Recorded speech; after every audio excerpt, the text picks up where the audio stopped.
I think Oregon football coach Dan Lanning is absolutely brilliant for what he did again this week.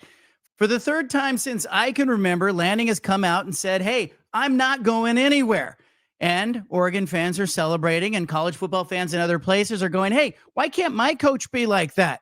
Look, it's a good thing that Lanning's saying he wants to stay in Oregon. Oregon wants Lanning to be there. It's a tough profession, but it's a really rewarding profession. There's a lot of people who love to do what we get to do, and it's nice to be in a place that has, really consistent stability and players that are really focused. But I think that's just an example of distractions that exist right now in college football that our players and our coaches handle really well. It's not like William Jewell College is coming to hire Lanning away. That's his alma mater. So in that case, it doesn't work like a Mario Cristobal or a Willie Taggart situation. We've seen those things go sideways in Eugene. But Lanning's got a great situation in Eugene. He's got a university that has all the resources, the facilities, the NIL funding, the revenue sharing, Nike's backing, Phil Knight in the corner. He's in the right conference. It's lined up as one of the best, maybe 3 or 4 jobs in the country, and I think Dan Lanning knows that. I talked to Lanning early on after he arrived in Eugene. One of the things he said to me is that he and his wife, Sophia, had dragged their 3 sons around the country, changing zip codes like people change socks. They wanted their kids to graduate, ideally, from the same high school. So keep that timeline in mind for Dan Lanning. Also, keep an eye on just the bottom line success in Eugene. Lanning wants to win. He has the resources to win. He's still a relatively young head coach who's finding his way.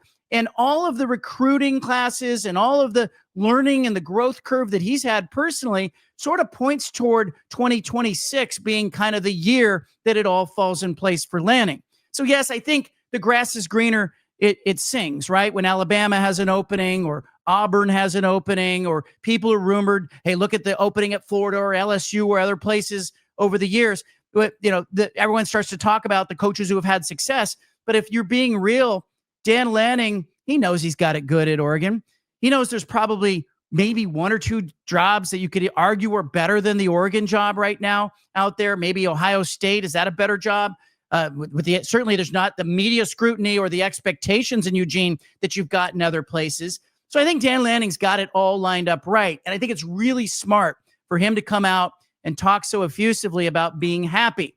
Look, there are a lot of places that don't have the donor support, that don't have the revenue sharing, maybe don't belong or have the standing in the upper tier of a big conference that Oregon has. You got to tip your cap to the branding Oregon's done and how they have set themselves up for this kind of success. But in the end, I think it's a really smart thing by Lanning. There's a little bit of PR in there. There's a little bit of marketing in there. He gets to come out and say, hey, look, I'm not interested in these jobs and I'm staying here. And that's what fans want to hear right now. You tell me in the comment section, what do you think the best 3 jobs in America are when it comes to college football? And what's the job that Lanning maybe would think about? To me, it's not in college football.